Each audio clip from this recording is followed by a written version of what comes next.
Құрметті ағайын туыс, құда жекжа дос жарандар, нағашы жиын көршілер.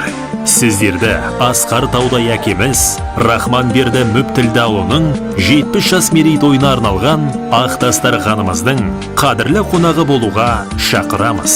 Той 2021 жылдың 17 қазан күні сағат 12:00-де басталады. Мекен жайымыз Шиелі ауданы Сыр Сұлу мейрамханасы. Той иелері жұбайы Қалима, ұл қыздары. Сіздерді асыға күтеміз.